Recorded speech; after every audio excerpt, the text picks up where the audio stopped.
Welcome, dear viewers. For more exclusive, thrilling stories every week, join our membership. Sit back, relax, and sip your coffee. Enjoy. My name's Dale Hutchins, and I've been turning wrenches since I could barely lift a socket set. Learned from my daddy in his one-bay shop behind our house in Paragould, spent 15 years at Monroe's Auto Repair in Jonesboro, and figured I'd seen every kind of breakdown a machine could have. That was before I answered the ad in the Arkansas Democrat Gazette for a head mechanic position in Flat River. The pay was double what Monroe offered, benefits included, and they promised housing in town. After my divorce cleaned out my savings and left me sleeping on my brother Tommy's couch, it felt like salvation wrapped in newsprint. Flat River sits in the Arkansas Delta like a forgotten fishing lure, rusted, half buried in silt, but still sharp enough to hook you if you're not careful. Population 847 according to the welcome sign, though I've never seen more than 100 souls wandering the cracked sidewalks of Main Street. The town exists because Highway 49 needs somewhere for truckers to fuel up and grab coffee, and because the Flat River itself provides enough catfish to keep Brennan's Diner in business. The service center squats on the edge of town like a metal tick, all corrugated steel and stained concrete. 6 bays, 2 hydraulic lifts that actually work, and equipment that looked newer than anything I'd touched in years. The previous mechanic, a guy named Virgil Carnes, had moved on to better opportunities, according to the owner, though nobody in town seemed to know where he'd gone. What struck me first wasn't the modern tools or the spotless floor. It was how quiet the place got after sunset. Not peaceful quiet, but the kind of silence that makes your ears ring and your skin crawl. Like the building was holding its breath. The owner, Mrs. Beverly Crockett, handed me a folder on my first day. Standard employee handbook, safety protocols, timesheets. Nothing unusual except for the 7 additional pages clipped to the back. Handwritten in blue ballpoint, the ink slightly smeared. Special operating procedures, she said, not meeting my eyes. Previous employees found them. Helpful. I should have asked more questions. Should have wondered why a small-town garage needed special procedures beyond checking oil and rotating tires. Should have noticed how Mrs. Crockett's hands shook when she mentioned the night shift. Instead, I focused on the paycheck, on the apartment above Brennan's Diner that came with the job, on finally having a place where I could rebuild my life. The first few days went smooth. Regular customers with regular problems. Brake pads, transmission fluid, a timing belt on Jenny Morrison's Plymouth. Nothing that couldn't be fixed with standard tools and common sense. Then Tuesday night rolled around, and I learned why they paid so well. That's when the engine started talking back. Tuesday evening hit Flat River like a wet blanket. The air hung thick with delta humidity, and the parking lot outside the service center shimmered with heat mirages, even though the sun had started its descent behind the cypress trees. Mrs. Crockett left at 5 sharp, same as always, but this time she lingered by the door. "Dale," she called out, adjusting her purse strap. "Remember what I told you about the procedures?" I nodded from under the hood of Billy Garrett's Chevy, trying to track down a persistent misfire. "Yes, ma'am. Got the folder right here." She stood there another moment, keys jangling in her hand like wind chimes before a storm. Then she climbed into her Buick and drove off down Highway 49, leaving me alone with 3 vehicles and whatever those handwritten pages contained. The misfire turned out to be a simple coil problem. 30-minute fix, and Billy would have his truck purring again. I'd just finished installing the new part when I heard it. A low humming that seemed to come from the engine block itself. Not the normal sound of pistons and valves, but something deeper, musical almost, I shut off the work light and listened. The humming continued, rising and falling like someone breathing heavily after a long run. The temperature gauge read normal, oil pressure fine. Everything looked exactly as it should. "What the hell?" I muttered, reaching for the ignition. The moment my fingers touched the key, the humming stopped. Silence pressed against my eardrums like cotton stuffed too deep. Even the evening insects outside had gone quiet. I turned the key. The engine cranked over clean, settled into a smooth idle. Perfect compression, timing spot on. Nothing to explain what I'd heard. That's when I remembered Mrs. Crockett's folder. The handwritten pages felt different from the standard paperwork. Heavier somehow, like they'd absorbed moisture from countless hands. The ink had faded in places, but the words remained clear enough. 7 rules, numbered in careful script. 1. Never work alone on a vehicle after 9 p.m. If you must stay late, keep the radio playing. Engines don't like silence. 2. If an engine starts crying, do not investigate the source. Complete your work and move to another bay immediately. 3. Some vehicles remember their accidents. If you hear voices from the cabin while working, ignore them completely. They're not talking to you. 4. The air compressor in Bay 3 only runs between 11 p.m. and midnight. Do not use compressed air during this time for any reason. 5. If a customer's engine temperature runs cold, despite normal operation, check your work twice and finish quickly. Cold engines are hungry engines. 6. Never leave tools inside a vehicle overnight. They will not be there in the morning, and what replaces them should not be touched. 7. If the overhead lights in any bay go out while you're working, exit the building immediately. Return only after sunrise. I read through the list twice, waiting for the punchline. Some kind of hazing ritual for the new guy. Maybe leftover from when Virgil worked here. But Mrs. Crockett hadn't seemed like the joking type, and her hands definitely hadn't been shaking from laughter. The radio in the corner crackled to life without anyone touching it. Local country station, Patsy Cline's voice drifting through static. I fall to pieces each time I see you again. Rule number 1, keep the radio playing. I glanced at the clock above the tool cabinet. 7:47 p.m. Still had over an hour before 9, but the coincidence made my mouth go dry. I'd been reaching for the radio dial when it turned on by itself. Billy's Chevy still idled smooth and quiet. I slammed the hood, grabbed my invoice book, and headed for the office to write up the repair. Normal routine. Normal thoughts. Keep busy until I could lock up and head to Brennan's for a beer and some rational conversation. The office door stuck like it always did, warped wood scraping against the frame. I shouldered it open and flipped on the desk lamp. The invoice forms sat exactly where I'd left them, but something felt wrong. The papers were warm to the touch, as if someone had been holding them. Outside in Bay 2, Billy's truck revved once, high and sharp like a throat clearing. I looked up from the invoice. The engine was still running, key in the ignition where I'd left it. No one else in the building, no way for the throttle to engage on its own. Another rev, longer this time, almost like it was trying to communicate. The radio volume increased without warning, Patsy Cline's voice swelling to fill the cramped office. Not static now, crystal clear, like she was standing right behind me. But underneath her singing, I caught something else. A wet, rhythmic sound, like liquid dripping onto hot metal.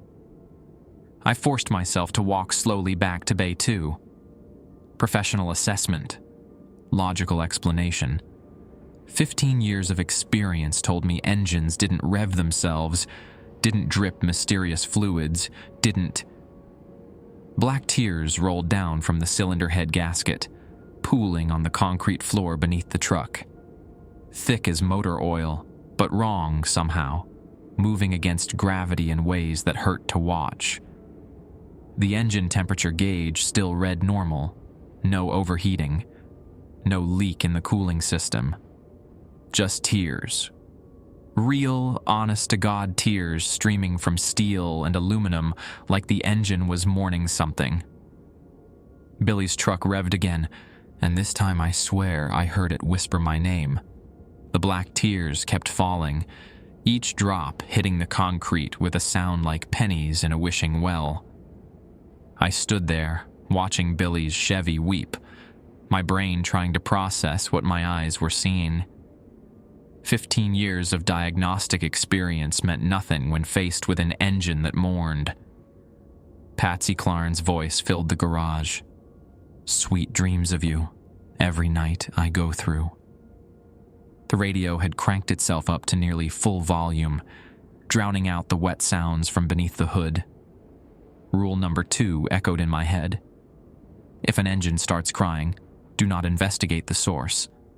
Complete your work and move to another bay immediately. I grabbed my tools from the mobile cart and backed away from the truck.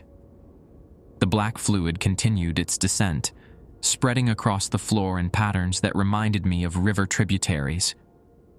My hands shook as I fumbled for the invoice book, scribbling Billy's information with the speed of a man fleeing a fire. The engine revved once more as I retreated, a sound that carried too much emotion for 8 cylinders and a carburetor, like a dog whimpering for its owner to come back. Bay 1 held Jenny Morrison's Plymouth, scheduled for an oil change and tire rotation. Simple work, predictable. I wheeled my tools over and raised the car on the hydraulic lift, grateful for the familiar hiss of compressed air and the solid clunk of metal settling into place. The work went smooth for the first 20 minutes. Drain plug came out clean, old oil flowed dark but normal. No surprises, no voices, no mysterious fluids. Just a 1987 Plymouth Horizon that needed basic maintenance. I was underneath tightening the drain plug when I heard the voices. Faint at first, like radio chatter from another room. A woman's voice, high and panicked. "Tommy, slow down. You're going too fast." Then a man, younger, angry. "Shut up, Linda. I know how to drive." The voices came from above me, somewhere in the cabin of the Plymouth. I lay there on the creeper, wrench in hand, listening to what sounded like an argument between 2 people who weren't there. "The curve's coming up." "Tommy, please." "I said shut up." Rule number 3. Some vehicles remember their accidents. If you hear voices from the cabin while working, ignore them completely. They're not talking to you. My stomach clenched as I understood. This Plymouth had been in a wreck. Someone named Tommy had been driving too fast, probably with a woman named Linda riding shotgun. And somehow, the car remembered. The voices grew louder, more frantic. I could hear the squeal of tires now, the metallic protest of brakes applied too late. Linda screaming, Tommy cursing, the sickening crunch of metal against something solid. Then silence. I finished the drain plug with my eyes squeezed shut, focusing on the mechanical rhythm of threads turning in aluminum. Just a job. Just another car. Nothing more than steel and plastic and rubber. But when I rolled out from under the Plymouth and stood up, I noticed the passenger seat. The fabric was torn in a pattern that looked like fingernails had raked across it. Deep gouges, as if someone had been clawing desperately at the upholstery. The clock above the tool cabinet read 8:23 p.m. Still plenty of time before the 9 o'clock deadline, but the garage felt different now. Heavier. Like the air itself had thickened with memories and regret. I moved to the tire rotation, working methodically around the Plymouth, while trying to ignore the whispered conversations that occasionally drifted from the cabin. Sometimes it was Tommy and Linda again, replaying their final argument. Other times I caught fragments from different passengers, a mother singing lullabies to a crying baby, teenagers planning their weekend, an elderly man giving directions to a cemetery. Each voice belonged to someone who'd ridden in this car during its years on Arkansas roads. The Plymouth had collected their words like a tape recorder, storing them in its vinyl and foam until the right conditions brought them back to the surface. By the time I finished the tire rotation, sweat had soaked through my coveralls, despite the evening breeze coming through the open bay doors. The voices had faded to occasional murmurs, but I could still feel them there, waiting beneath the surface like catfish in muddy water. The third vehicle was a 1994 Ford Ranger, belonging to Earl Simmons, a local farmer who needed his transmission serviced. I'd been putting it off all week, but with only 2 hours left until closing, I couldn't delay any longer. The Ford Savin Bay 3, right next to the air compressor. I checked the wall clock again. 8:47 p.m. More than 2 hours before the compressor's mysterious operating window. Should be safe enough. I positioned the hydraulic lift and raised the truck, then crawled underneath with my transmission fluid pan. The old fluid came out clean. No metal shavings or burnt smell. Earl took good care of his equipment, and it showed. I was reaching for the filter wrench when the air compressor kicked on. The sudden hiss of pressurizing air made me jump, banging my head against the transmission pan. I rolled out from under the truck and checked the clock again. 8:51 p.m. The compressor wasn't supposed to run for over 2 hours. Rule number 4. The air compressor in Bay 3 only runs between 11 p.m. and midnight. Do not use compressed air during this time for any reason. But it was running now, cycling on and off with mechanical precision. The pressure gauge climbed steadily, 80 psi, 90, 100. The cutoff switch should have stopped it at 120, but the needle kept climbing. 130 psi, 140, 150. I backed away from the truck, wrench still in my hand. The compressor tank was rated for 150 psi maximum. Any higher, and the safety valve would blow, or worse, the whole tank could rupture like a bomb. 160 psi. The metal tank began to vibrate, making a sound like a tuning fork struck against concrete. The attached air hoses trembled and writhed like angry snakes. 170 psi. I was halfway to the office to call for help when the compressor shut off. Not gradually, like a normal cycling system, but instantly, as if someone had yanked the power cord from the wall. The pressure gauge needle dropped back to 0 in seconds. The tank went silent. The hoses hung limp and motionless. I stood there for a full minute, listening to my own ragged breathing and the distant sound of Patsy Cline still singing from the radio. The clock read 8:53 p.m. Rule number 4 made sense now. The compressor had a mind of its own after dark, and using compressed air during its operational period would be like sticking your hand in a tiger's cage. I finished Earl's transmission work without incident, using only hand tools and staying well clear of anything connected to the air system. By 9:15, all 3 vehicles were ready for pickup. Their invoices filled out and filed in the office. The radio continued its country playlist as I cleaned up my tools and prepared to lock up. Hank Williams now, singing about lonesome highways and broken hearts, fitting music for a garage where engines wept and cars remembered their dead. I turned off the overhead lights one by one, checking each bay for forgotten tools or equipment. Rule number 6 was clear about leaving anything behind overnight.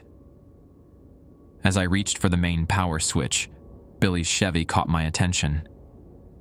The black tears had stopped flowing, but dark stains marked the concrete where they'd fallen. In the dim light from the office, the stains looked almost like words written in a language I couldn't read. I locked the front door and walked across the gravel parking lot to my apartment above Brennan's Diner, trying not to think about what language dead engines might speak. Behind me, the service center settled into darkness, waiting for tomorrow's customers and their wounded machines. Wednesday morning brought thick fog rolling off the flat river, turning Highway 49 into a gray tunnel that swallowed headlights and muffled engine sounds. I'd spent most of the night staring at the ceiling above Brennan's Diner, replaying the voices from Jenny's Plymouth and the sound of Billy's truck weeping black tears. Mrs. Crockett arrived at 7 sharp, her Buick materializing from the fog like a ghost ship. She found me already in the garage, checking over yesterday's work and trying to convince myself that everything had a rational explanation. "Sleep well?" she asked, though her tone suggested she already knew the answer. I pointed to the dark stains on the concrete beneath Billy's Chevy. In daylight, they looked like ordinary oil spots, but I remembered how they'd moved and pooled against the laws of physics. These weren't here when I started work on that truck. Mrs. Crockett studied the stains with the expression of someone examining expected damage after a storm. Billy's father died in that Chevy. Heart attack behind the wheel, right out front of the First Baptist Church. Billy was 12, sitting in the passenger seat when it happened. She walked closer, her heels clicking against concrete, still damp with delta humidity. Virgil always said some engines hold on to grief like sediment in a fuel line. You can drain it, but it always comes back. What happened to Virgil? The question hung between us like smoke from a backfiring exhaust. Mrs. Crockett adjusted her purse strap, a nervous habit I was beginning to recognize.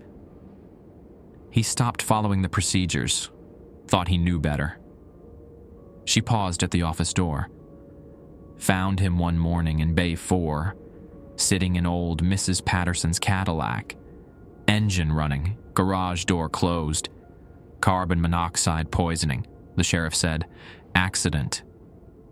But you don't think it was... I think Virgil forgot that some rules exist for good reasons. She disappeared into the office, leaving me alone with the stains and the memory of tears that fell upward. The morning passed quietly. Billy picked up his Chevy without mentioning anything unusual, though I noticed he avoided looking directly at the engine bay. Jenny collected her Plymouth with a quick thank you and a nervous glance toward the passenger seat. Earl Simmons took his Ford Ranger with a grunt of approval and a $20 tip. Around 11, the fog finally lifted, revealing a customer I didn't recognize. Ancient pickup truck, maybe a 1960s Dodge, painted primer gray and held together with rust and stubbornness. The driver climbed out slowly, favoring his left leg. "You the new fellow?" he asked, extending a weathered hand. "Name's Hosea Wilkins. Live up on Snake Creek Road." I shook his hand, noting the calluses and engine grease that marked him as someone who'd spent decades working with his hands. "Dale Hutchins. What can I do for you?" "Truck's been running cold. Temperature gauge barely moves off the bottom even after driving 20 miles. Engine performs fine otherwise, but something ain't right." Rule number 5 echoed in my memory. If a customer's engine temperature runs cold despite normal operation, check your work twice and finish quickly. Cold engines are hungry engines. How long has it been running cold? Started about 2 weeks ago, right around the time young Tommy Brewster had his accident out on Highway 142. Hosea scratched his grizzled chin. "You hear about that?" I shook my head, though something about the name Tommy triggered a memory. The voices from Jenny's Plymouth, Tommy and Linda, arguing about speed and curves. 19 years old, driving his girlfriend's car too fast around Dead Man's Curve, hit a tree head-on. Both of them died instant, according to the state trooper.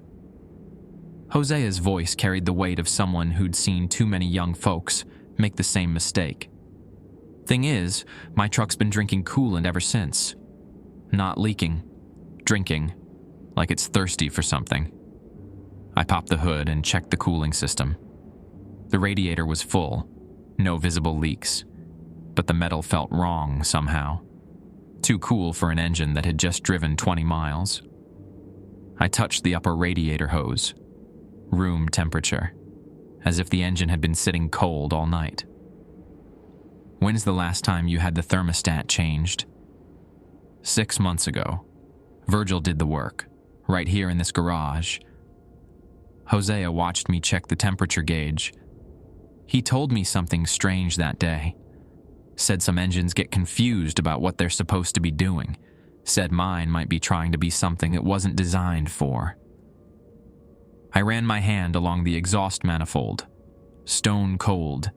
No heat signature anywhere in the engine bay, despite the truck running smooth at idle. Whatever was wrong went beyond simple mechanical failure. I'll need to run some diagnostics. Might take a couple hours. Fair enough. I'll walk down to Brennan's for lunch. Hosea headed for the door, then turned back. You be careful with that engine, son. Virgil said hungry machines sometimes bite the hand that feeds them. After he left, I spent the next hour testing everything I could think of. Thermostat, water pump, radiator cap, cooling fan. All functional. The engine ran perfectly in every respect except temperature. It simply refused to warm up. I was checking the heater core when I noticed the smell. Sweet and metallic, like copper pennies left in sugar water. The odor seemed to come from the exhaust pipe. But when I checked the tailpipe, nothing looked unusual. That's when I saw the footprints. Wet footprints leading from the back of Hosea's truck to the drain in the center of Bay 2. Not water, something thicker, darker. The prints were small, maybe a woman's size 7, and they appeared fresh despite the garage floor being dry when I'd started work. I followed the trail to the drain, where it simply stopped. No pooled liquid, no explanation for how wet footprints could materialize on dry concrete. Just the fading smell of copper and sugar, and the growing certainty that Hosea's truck was carrying more than just an old man to town. The temperature gauge on the Dodge remained stubbornly at the bottom, needle barely off the peg, despite the engine running for over an hour. I made a decision that probably violated some unwritten rule about getting too curious. I shut off the engine and listened. Silence stretched through the garage like a held breath. No radio this time, since it was still daylight. No customers, no Mrs. Crockett bustling around the office. Just me and a truck that defied the basic laws of internal combustion. Then I heard the dripping, slow and rhythmic, like a leaky faucet. But not water. Something heavier, more viscous. I traced the sound to the radiator, where dark liquid was seeping from the overflow tank. Not coolant, not oil. Something that moved like blood, but reflected light like mercury. Each drop that hit the concrete hissed softly, leaving small burn marks in the surface. The smell of copper and sugar grew stronger, mixed now with the acrid bite of something corrosive eating through stone and metal. I grabbed a shop rag and reached for the overflow tank cap, then stopped. Rule number 5. Check your work twice and finish quickly. The emphasis on speed suddenly made perfect sense. Whatever was wrong with cold engines, you didn't want to give it time to spread. I performed the fastest diagnostic of my career, drained and refilled the cooling system, replaced the thermostat just to be safe, checked all hoses and connections. The dark liquid continued seeping from the overflow tank, but slower now, as if my actions were somehow discouraging whatever process was occurring. 30 minutes later, the engine temperature began climbing toward normal. The mysterious dripping stopped. The smell faded. Hosea's truck transformed back into an ordinary piece of machinery, that obeyed the laws of physics and thermodynamics. When Hosea returned from lunch, the truck ran exactly as it should. Normal operating temperature, no strange odors, no wet footprints appearing on dry concrete. "Well, I'll be damned," he said, checking the temperature gauge. What was the problem? Thermostat was sticking. Sometimes they fail gradually. The lie came easily, practiced from years of simplifying complex problems for customers who just wanted their vehicles fixed. Hosea paid cash and drove away, but not before offering one final piece of advice. "You seem like a good mechanic, son. Take care of yourself. This place has a way of chewing up folks who care too much about understanding why things work the way they do." After he left, I found myself staring at the burn marks in the concrete where the dark liquid had dripped. Small circular scars, perfectly round, like cigarette burns in skin. Mrs. Crockett emerged from the office and followed my gaze. "Virgil used to ask too many questions about the cold engines," she said quietly. "Wanted to understand what made them different. Started staying after hours, running tests, taking measurements. And found some answers he wasn't equipped to handle." She walked closer, studying the burn marks with familiar resignation. "The thing about rules, Dale, is that they're usually written in blood. Sometimes your own." I spent the rest of the afternoon on routine maintenance, changing oil and rotating tires for customers who drove normal vehicles with normal problems. But every time I looked at Bay 2, I could see those perfect circular scars burned into the concrete, reminding me that some questions carried a price too high for curiosity to pay. As closing time approached, I found myself checking the wall clock more frequently. Still several hours before the dangerous period began, but the garage felt different now. Expectant. Like a predator settling in to wait for darkness and the opportunity to hunt. Thursday brought my first scheduled night shift. Mrs. Crockett had mentioned it casually during my initial interview. Emergency road service for truckers and travelers who broke down after regular hours. Good money, she'd said, and mostly simple repairs. What she hadn't mentioned was why the previous 3 night mechanics had quit within 2 weeks. I learned that detail from Doris at Brennan's Diner, while eating an early supper of catfish and hush puppies. She poured my coffee, with the practiced efficiency of someone who'd been working the same shift for 20 years. "You're working nights at the garage now?" Doris asked, glancing toward the window that faced the service center. "Brave man." "How so?" "Well, there was Jimmy Caldwell.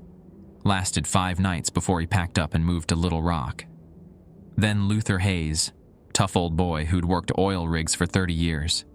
Made it exactly 13 days. She refilled my cup without being asked. Most recent was a young fellow from Memphis. Marcus something. He quit after 1 shift. What spooked them?" Doris leaned closer, lowering her voice despite the diner being nearly empty. "Marcus came in here around 2 in the morning, white as buttermilk and shaking like a leaf. Said he'd never work on another car as long as he lived. Ordered a bus ticket to Nashville and was gone by sunrise." "Did he say what happened?" "Only thing he told me was that some engines don't want to be fixed. Said they want something else entirely."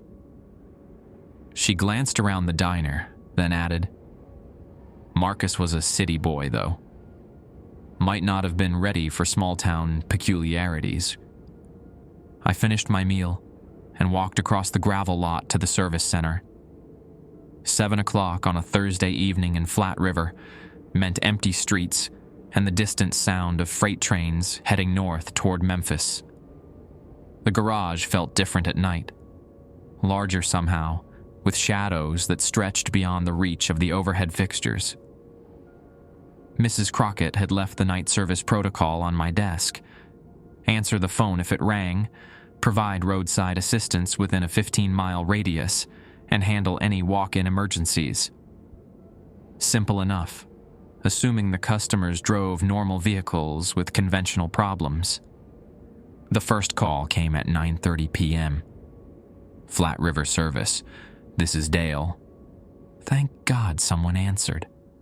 The voice belonged to a woman, older, with a slight Arkansas drawl. My car died about 5 miles south of town on Highway 49. Engine just stopped running. No warning, no nothing. I'll be right there. What kind of vehicle? 1989 Buick LeSabre, white 4-door. I'm parked beside the old Baptist cemetery. I loaded my tools into the service truck and headed south. The cemetery sat on a rise overlooking the highway, weathered headstones tilting at odd angles like broken teeth. The Buick was exactly where she'd described, hazard lights blinking in the darkness. The woman stood beside her car, arms wrapped around herself despite the warm evening. Maybe 60 years old, wearing a floral dress that had seen better decades. She introduced herself as Ruth Abernathy. Engine was running fine. Then it just quit, she explained. Won't even turn over now. I popped the hood and immediately noticed the smell. Ozone and burnt copper, like the air after lightning strikes. The battery terminals were corroded beyond anything I'd seen, green and white crystals covering the posts like fungus. When's the last time you had the battery serviced? Last month. Fellow at the garage in Conway said it was fine. Ruth hugged herself tighter. Is it going to take long? This place makes me nervous after dark. I followed her gaze toward the cemetery. Most of the headstones dated back to the 1800s, but a few newer markers stood near the road. Fresh flowers decorated one recent grave. Probably Tommy Brewster and his girlfriend, judging by the dates.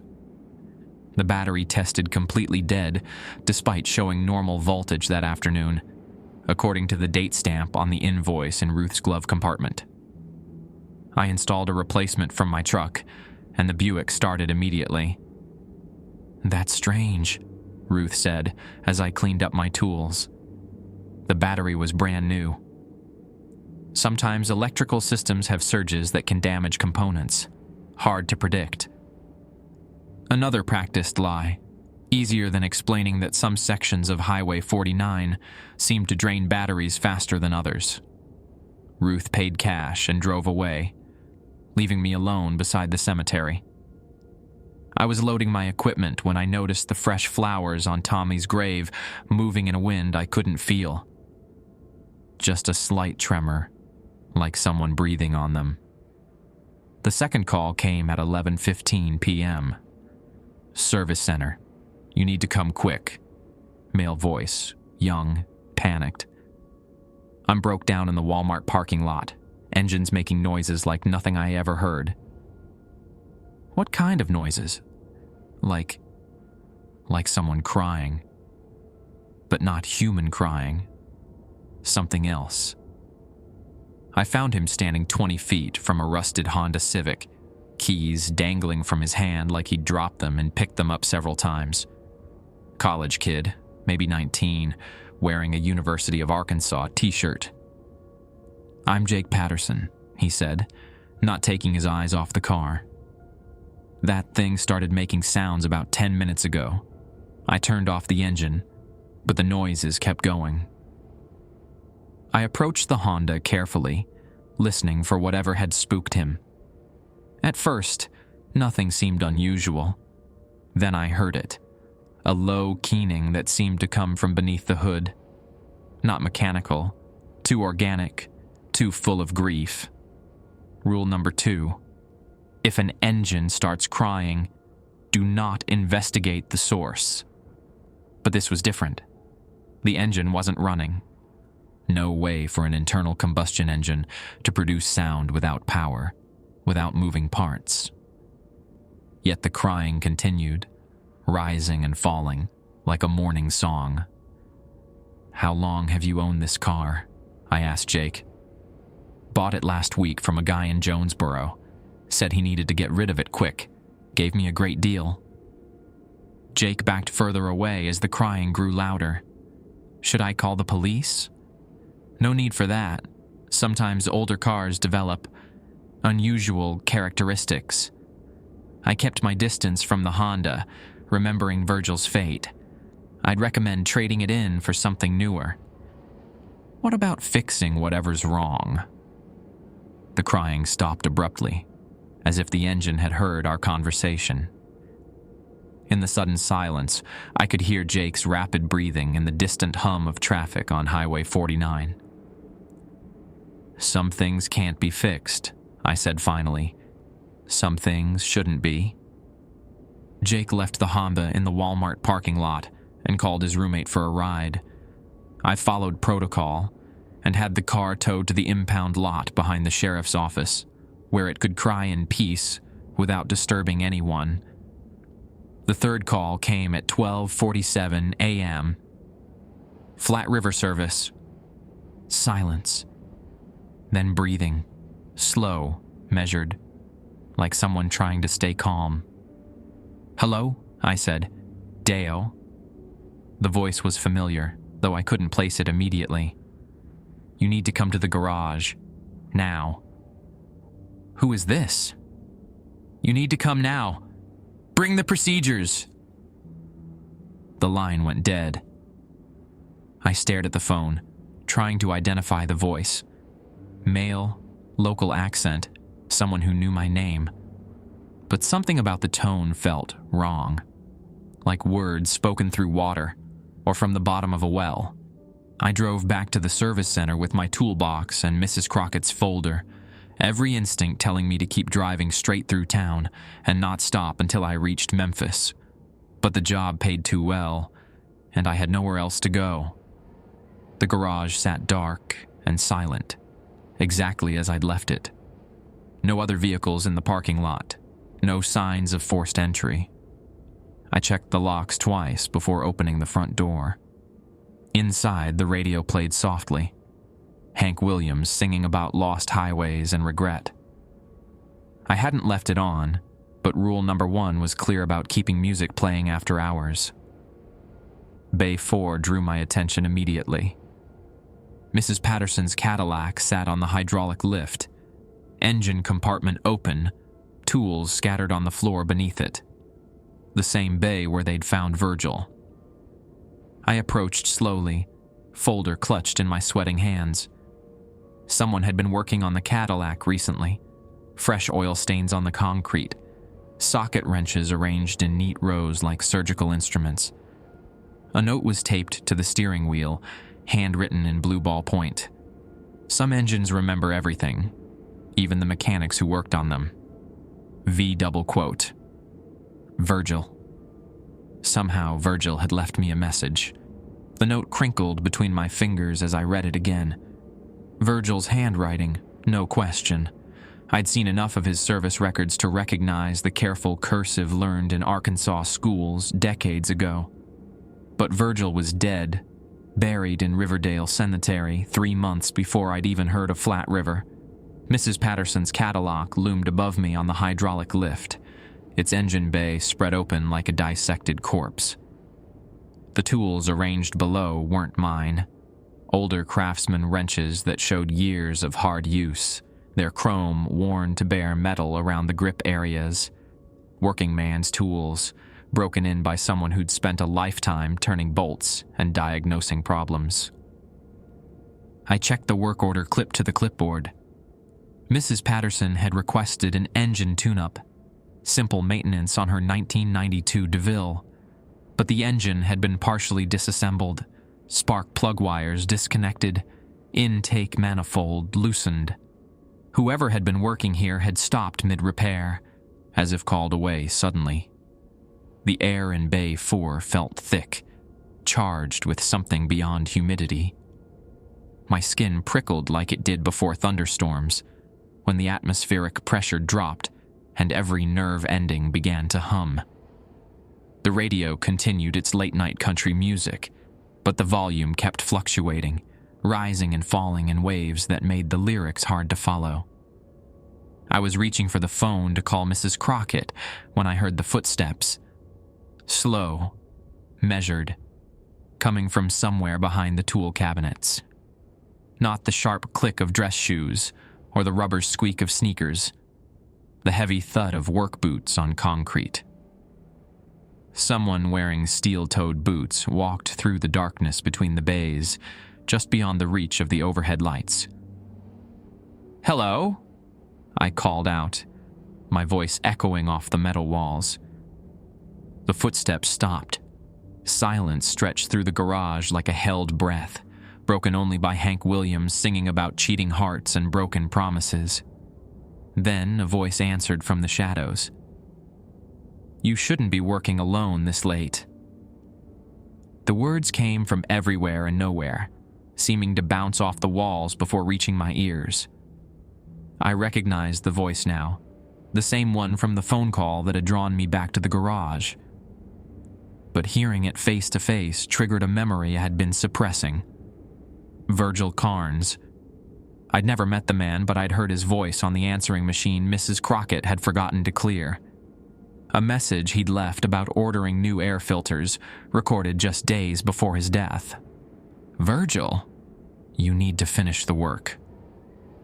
The voice came from Bay 3 now, where the air compressor sat silent in the darkness. She's been waiting 3 months for someone to complete the job.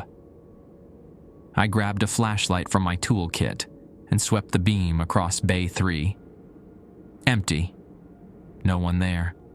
Just the hulking shape of the compressor tank and the coiled air hoses hanging from their hooks like sleeping snakes. "Virgil, you're dead. Carbon monoxide poisoning, remember?" A sound like laughter drifted from the shadows, bitter and hollow. "Dead. Yes. That's what they wrote on the certificate. Much easier than explaining what really happened." I backed toward the office, keeping the flashlight aimed at the darkness between the bays. Rule number 7 echoed in my memory.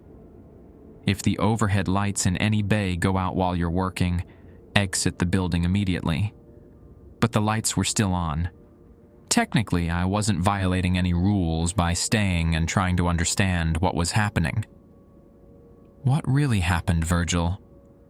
I got curious, started asking questions about why engines cry, why some cars remember their accidents, why the air compressor runs on its own schedule. The voice moved again, circling me like a predator stalking prey. "Found out the garage sits on top of something older than Arkansas, older than the Delta itself." I reached the office door and fumbled for the light switch. The fluorescent tubes flickered to life, casting harsh white light across the service bays. Still no sign of anyone else in the building. "Where are you?" "Same place I've been for 3 months. Same place you'll be if you don't learn when to stop digging." Something metallic clattered to the floor in Bay 4. I turned the flashlight beam toward the sound and saw that one of the wrenches had fallen from its neat arrangement beneath Mrs. Patterson's Cadillac. As I watched, another tool fell, then another, until the entire set scattered across the concrete like dice thrown by an invisible hand. "The Cadillac needs its engine rebuilt," Virgil's voice continued. "Mrs. Patterson's been driving it for 30 years, through 3 husbands and 4 heart attacks. She's had that car longer than most people stay married." I approached the Cadillac slowly, noting details I'd missed before. The engine block was older than the car itself, probably pulled from a salvage yard decades ago. Custom modifications showed amateur craftsmanship.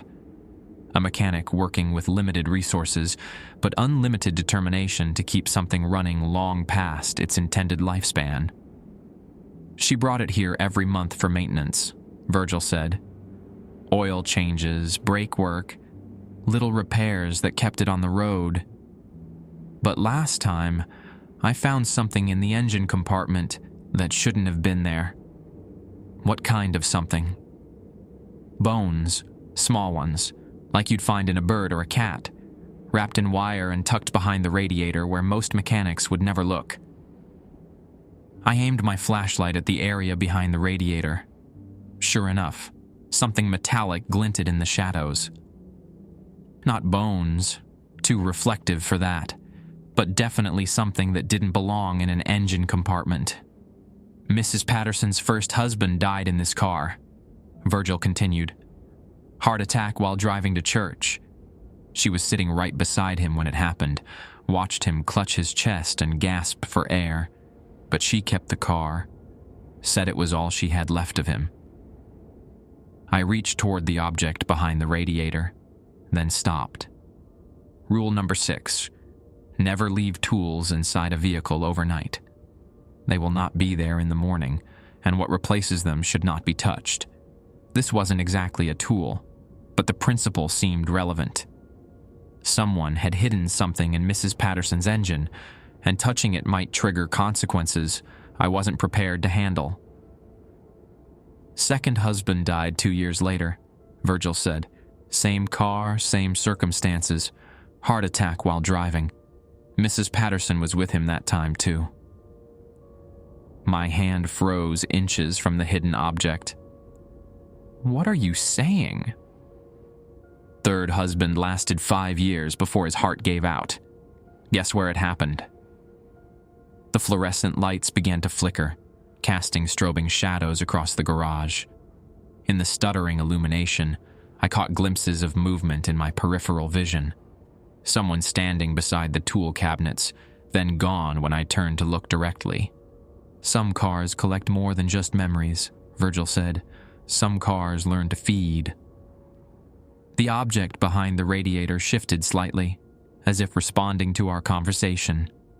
I leaned closer with the flashlight and saw what Virgil had discovered. A small metal cage, maybe 3 inches square, made from twisted copper wire.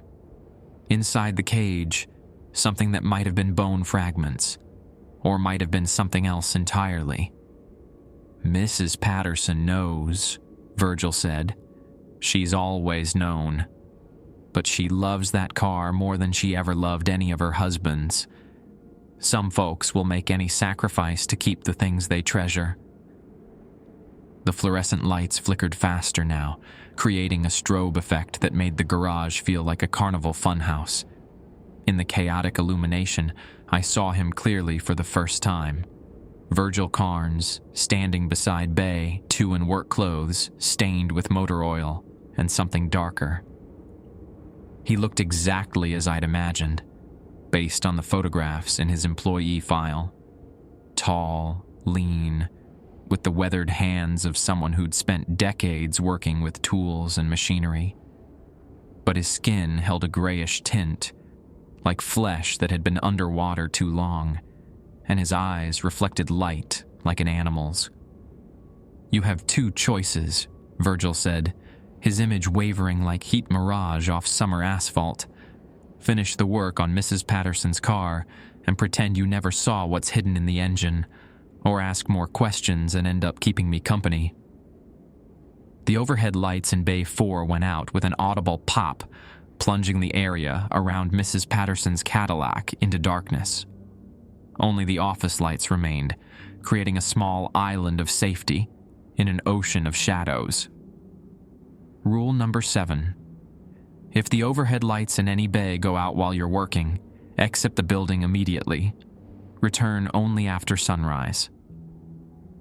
I backed toward the exit, but Virgil's voice followed me. You can't run from every problem, Dale. Some things have to be faced. The rules say otherwise. The rules were written to keep people like you alive long enough to learn the truth. But truth has its own price. I reached the front door and fumbled with the locks, my hands shaking so badly I could barely turn the key.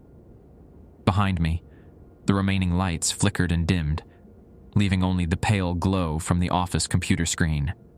Mrs. Patterson will be back tomorrow for her car, Virgil called out as I yanked the door open.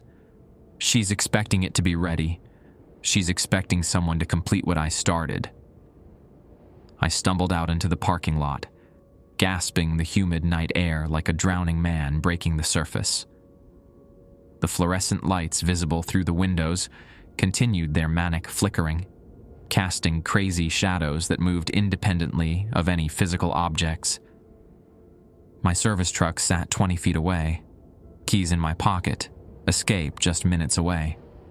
I could drive to Memphis, find another job, pretend I'd never heard of Flat River or its haunted garage, start over somewhere else, somewhere normal. But Virgil was right about one thing. Some problems couldn't be solved by running away. And Mrs. Patterson would be back tomorrow, expecting her car to be ready, expecting someone to finish the work that had cost the previous mechanic his life. I sat in the truck for 10 minutes, engine running, listening to the radio play late-night gospel music from a station in Memphis. Through the service center windows, I could see the lights continuing their erratic dance, and occasionally, the silhouette of someone moving between the bays. Finally, I turned off the truck and walked back inside. Some rules were meant to be broken, and some prices were worth paying to learn the truth. The garage felt different when I stepped back inside, not just darker, though Bay 4 remained pitch black despite my attempts to reset the circuit breaker, but heavier somehow, as if the air itself had thickened with expectation. Virgil's presence lingered like smoke after a fire, not visible but unmistakably there.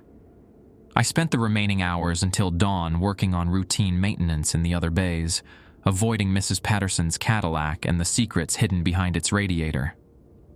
Every few minutes, I'd hear the clink of metal against concrete from Bay 4, tools being moved by hands I couldn't see. Around 5 a.m., I found a note tucked under my toolbox. The cage has to be removed carefully. Wire cutters won't work. It knows when someone tries to destroy it. V. Mrs. Crockett arrived at 7 sharp, her Buick crunching across the gravel parking lot like she was driving over bones. She found me cleaning my hands at the wash station, trying to scrub away the feeling that something had crawled under my skin during the night. "How was your first night shift?" she asked, though her tone suggested she already suspected the answer. "Eventful. Had a conversation with Virgil." Mrs. Crockett set her purse down carefully, as if it contained explosives. "What did he tell you?" "About Mrs. Patterson's car, about the thing hidden in the engine compartment." I dried my hands on a shop rag, noting how my fingers still trembled slightly. "How many people know?" "In town?" "Most of the older folks have suspicions. Mabel Patterson's been widowed 3 times, always the same way, always in that Cadillac. People talk." She walked toward Bay 4, stopping just short of the darkness that the overhead lights couldn't penetrate. "But talking and proving are different things. And you've been letting her keep bringing the car here for maintenance. What would you have me do? Tell the sheriff that one of our customers owns a haunted automobile? Refuse service to a woman who's been paying her bills on time for 30 years? Mrs. Crockett's voice carried the weight of someone who'd wrestled with difficult decisions. Sometimes you learn to live with situations you can't change. Virgil tried to change it. Virgil tried to play hero. Thought he could remove whatever's in that engine and save some hypothetical future husband. She gestured toward the darkened bay. Look how well that worked out. Mrs. Patterson arrived at 9 o'clock, driving her backup vehicle, a sensible Honda Accord that probably didn't harbor any supernatural appetites. She walked with the careful steps of someone whose bones had accumulated 8 decades of wear, but her eyes remained sharp and alert. "Morning, Dale. How's my baby coming along?" "Still working on it, Mrs. Patterson. Mind if I ask you a few questions about the car's history?" She settled into the customer waiting area, arranging her purse and light jacket with the precision of someone who'd learned to find comfort in small rituals. "What kind of questions?" I pulled up a chair across from her, noting how Mrs. Crockett had retreated to the office and closed the door. Whatever conversation was about to happen, she wanted no part of it. "I found something in your engine compartment that doesn't belong there. A wire cage with what looks like bone fragments inside." Mrs. Patterson's expression didn't change, but her hands tightened slightly on her purse strap. "Did you now?" "3 husbands, Mrs. Patterson, all heart attacks, all while driving your Cadillac. That's a hell of a coincidence." Earl was 68 when he passed. Harold was 71. Marvin made it to 74. Her voice remained calm, conversational, like we were discussing the weather.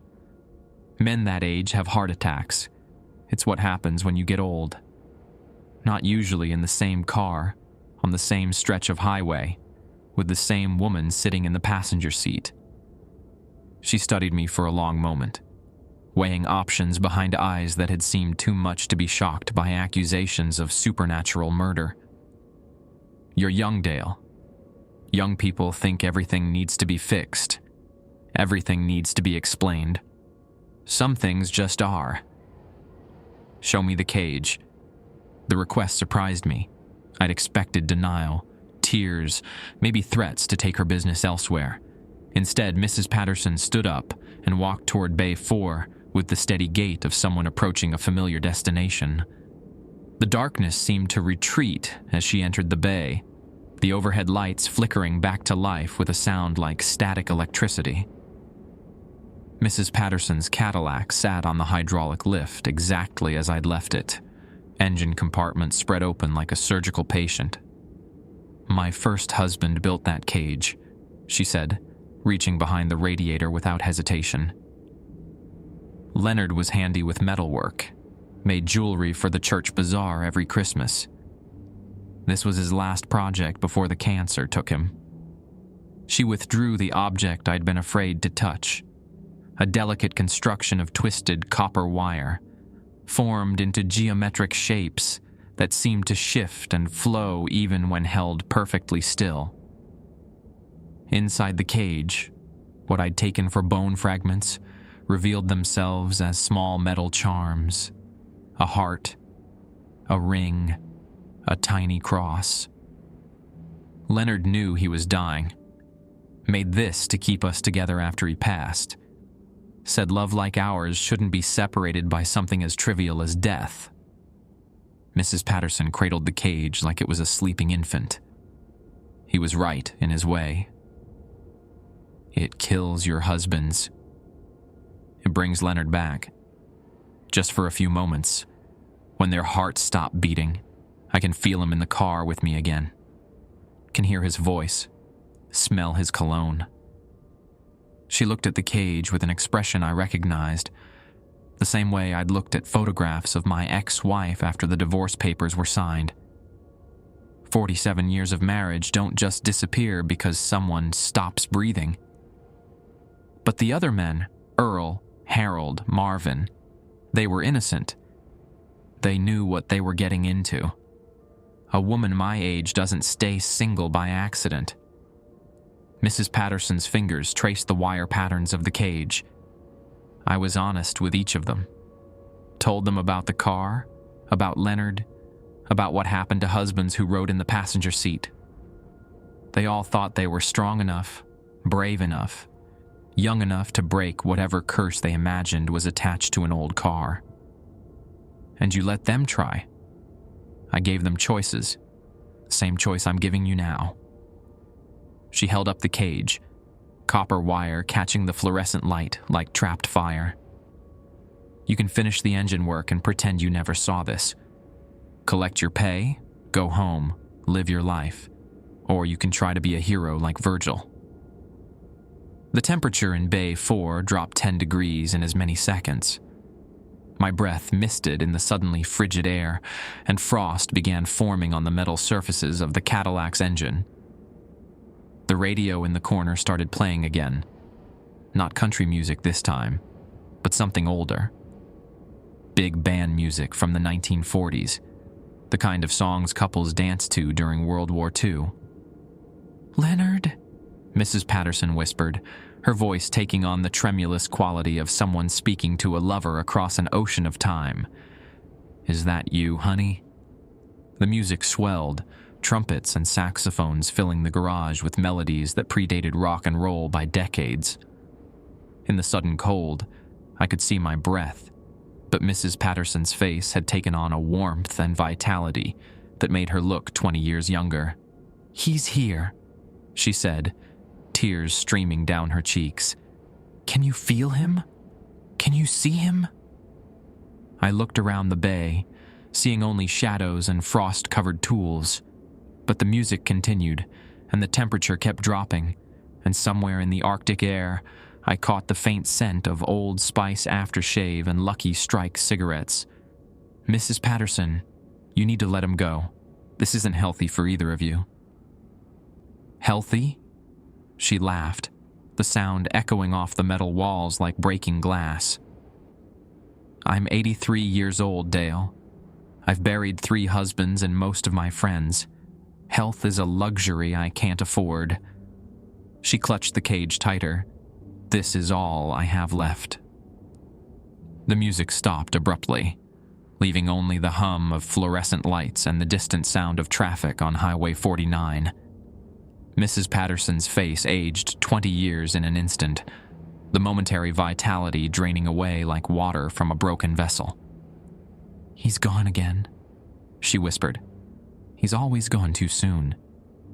I understood then why Virgil had died trying to remove the cage.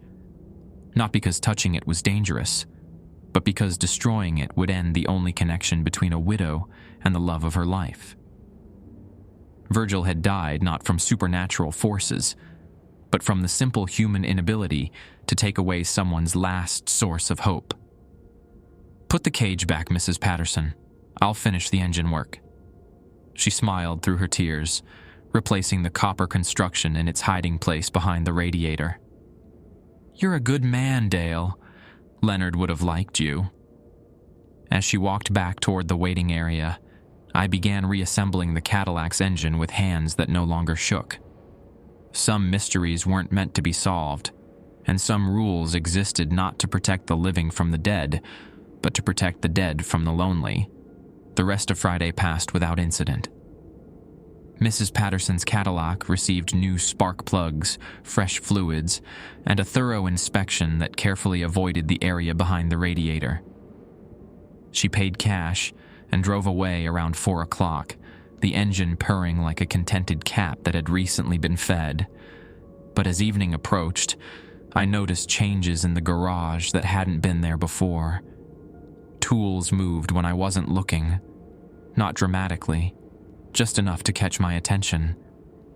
Wrenches rotated slightly in their sockets, screwdrivers shifted position on the workbench. The radio played songs from different decades, jumping from Hank Williams to Glenn Miller to Nirvana without regard for station programming. Mrs. Crockett left at 5 with her usual efficiency, but she paused at the door longer than normal. "You sure you want to work another night shift? Could always call in sick. Let someone from Conway handle any emergencies." "I'll be fine." Virgil thought he'd be fine too. She adjusted her purse strap, a gesture I'd learned meant she was wrestling with words she couldn't quite speak. "Some choices change you, Dale. Not always for the better." After she left, I settled into what had become my evening routine, checking inventory, organizing tools, trying to ignore the growing sense that the garage was watching me with dozens of invisible eyes. The first customer call came at 7:30. Flat River service. "My truck won't start." Male voice, older, with the gravelly tone of someone who'd smoked cigarettes for 40 years. "Been sitting in the Piggly Wiggly parking lot for 2 hours. Turn the key and nothing happens." "I'll be right there. What's your name?" "Clifford Reeves." Driving a blue Ford pickup, Arkansas plates. I found him standing beside a 1985 F-150 that had seen better decades. Rust ate at the wheel wells like cancer, and the tailgate hung crooked on worn hinges. Clifford matched his truck, weathered, worn but still functional despite accumulated damage. "She was running fine this morning," he explained as I popped the hood. "Went into the store for groceries. Came out to a dead truck. The battery tested fine, connections clean and tight." Starter engaged properly when I bypassed the ignition switch. Everything seemed normal until I noticed the smell. Ozone and burnt copper. The same electrical signature I'd encountered with Ruth's Buick near the cemetery. "Mr. Reeves, you been driving past any burial grounds lately?" He gave me the look reserved for mechanics who ask stupid questions. "Live on Cemetery Road, son. Drive past Riverdale Cemetery twice a day, every day for the past 20 years. You saying that's got something to do with my truck problems?"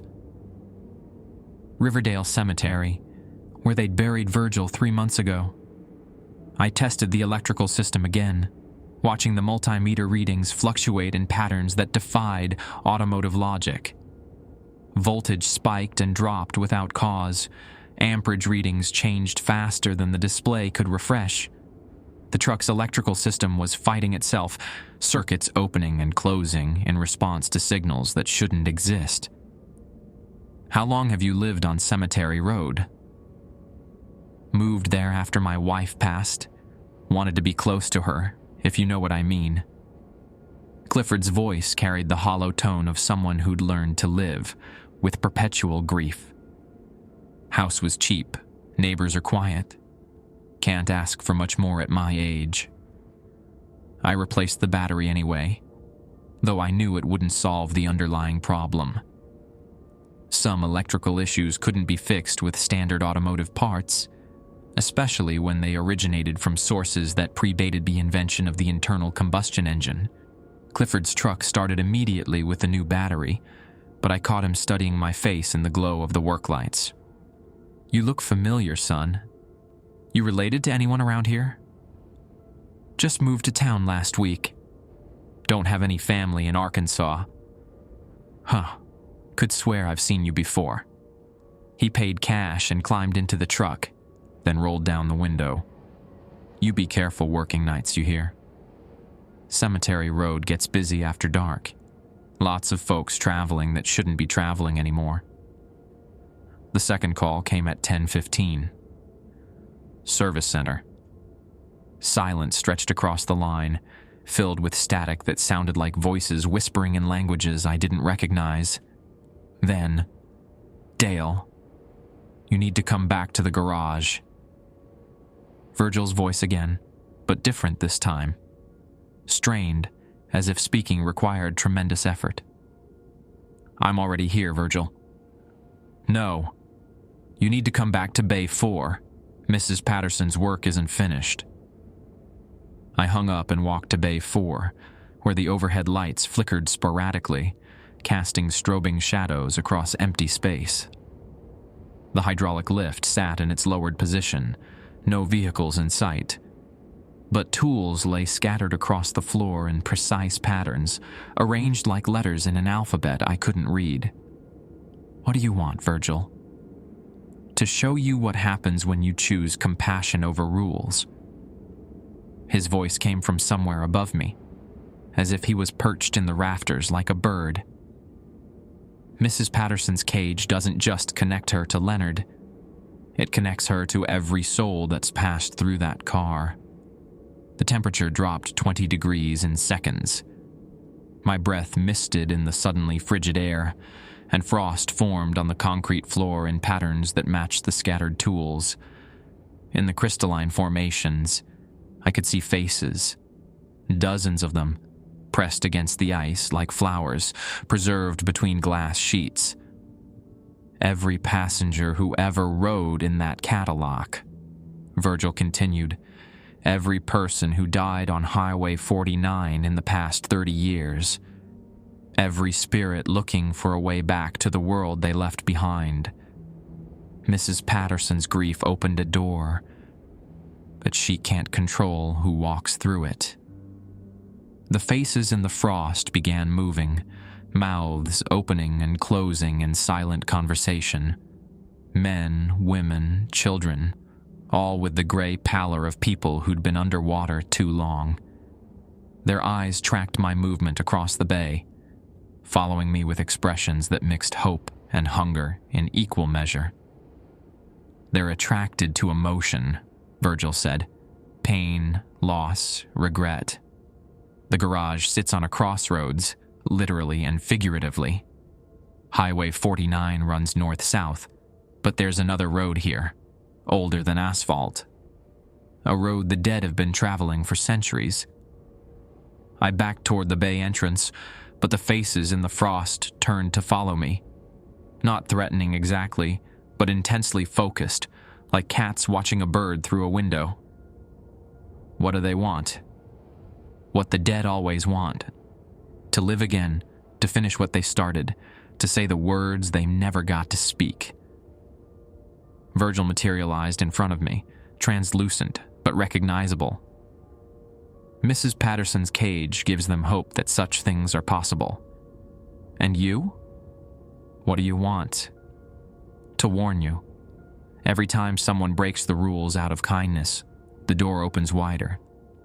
Every act of compassion makes it easier for the dead to reach through the veil.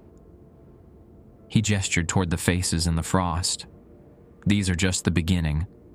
Feed them enough hope, and they'll start staying instead of visiting. The overhead lights went out completely, plunging Bayfour into darkness broken only by the faint, phosphorescent glow of the faces trapped in ice. Rule number 7 demanded I leave immediately, but my feet wouldn't move.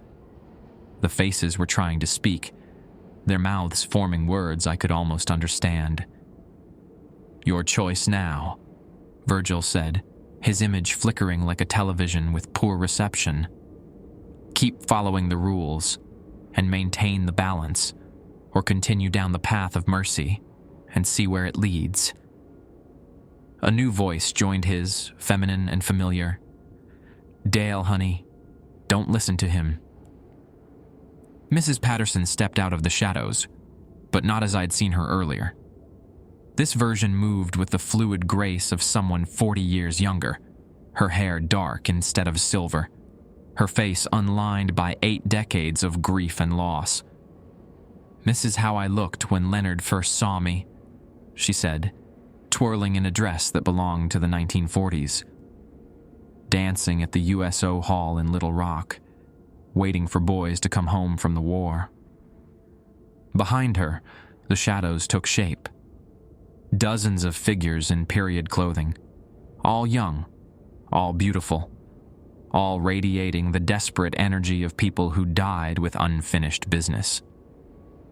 The faces in the frost began climbing out of the ice, pulling themselves free with movements that should have been impossible. "The dead don't want to stay dead," Mrs. Patterson said, extending her hand toward me. "And the living don't want to stay alone. Why fight something so natural?" I looked from her to Virgil, understanding finally why the rules existed and why breaking them carried such consequences. Every act of kindness toward the dead weakened the barrier between worlds. Every moment of compassion opened another crack for desperate spirits to squeeze through. The choice was simple and terrible. Maintain the rules that kept the living and dead separate, or embrace mercy and watch the boundaries dissolve entirely.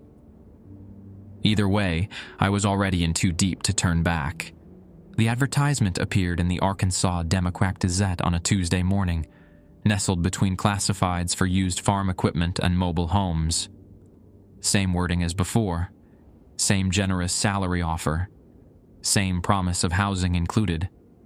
Mrs. Crockett had excellent penmanship for someone whose hands shook when she thought no one was looking. I watched from the window of Brennan's diner as she posted the help wanted sign in the service center window. Doris refilled my coffee cup and followed my gaze across the gravel parking lot. "4th mechanic this year," she said, settling into the booth across from me. "You lasted longer than most." 2 weeks isn't exactly a record. Longer than Marcus from Memphis. That boy barely made it through 1 shift. Doris studied my face with the practiced eye of someone who'd served coffee to troubled souls for 20 years. "You look different, though. Older somehow." I felt older. 2 weeks of following the rules, of watching engines weep and listening to the voices of accident victims replay their final moments, had carved lines around my eyes that hadn't been there before. But I was still breathing, still capable of rational thought, still technically among the living. The choice I'd made in Bay 4 hadn't been dramatic. No heroic speeches, no grand gestures of defiance. When Mrs. Patterson extended her hand and the beautiful dead pressed closer, I'd simply walked away. Left them standing in the frost and shadows, returned to the office, and finished my shift according to the procedures. Some doors were meant to stay closed, even when keeping them shut required breaking hearts that had already been broken too many times. Mrs. Patterson still brought her Cadillac in for regular maintenance, still paid cash, still treated me with the courtesy reserved for hired help, who understood their place in the natural order. But something had dimmed in her eyes, a light extinguished when I'd chosen rules over mercy. She drove away each time with her back straight and her shoulders set, carrying her loneliness like a familiar burden. Leonard's cage remained hidden behind the radiator, connecting her to a love that death couldn't diminish. Some prices were worth paying, even if others refused to help count the cost. Virgil still walked the garage after midnight, arranging tools and leaving notes about proper procedures. His presence felt less urgent now, more like a teacher ensuring his lessons were properly understood. The dead who'd gathered in Bay 4 had retreated to whatever realm they'd emerged from, but their faces occasionally appeared in reflective surfaces, chrome bumpers, polished hubcaps, pools of spilled motor oil. Waiting. Always waiting. The new mechanic would arrive within days, drawn by the same desperate circumstances that had brought me to Flat River. Young, probably, and confident in his ability to fix whatever was broken. He'd learn about the rules the same way I had. One supernatural encounter at a time, until following procedures became as automatic as breathing. If he was smart, he'd last long enough to train his replacement. If he was unlucky, Mrs. Crockett would be placing another advertisement in the newspaper classifieds. I drained my coffee and left exact change on the table, including Doris's customary tip. The bus to Memphis would arrive in 20 minutes, carrying me away from Flat River and its haunted garage toward whatever normal life I could rebuild. But normal was a relative concept now. After hearing engines weep and watching the dead plead for redemption, ordinary mechanical problems seemed almost quaint. Broken transmissions, faulty brakes, worn timing belts, simple challenges with logical solutions. The bus pulled up to Brennan's Diner right on schedule, diesel engine rumbling with the reliable sound of machinery that followed the laws of physics. I climbed aboard and found a seat near the back, watching Flat River shrink to nothing in the rear window. Somewhere behind me, in a garage where engines remembered everything, the rules waited for their next guardian.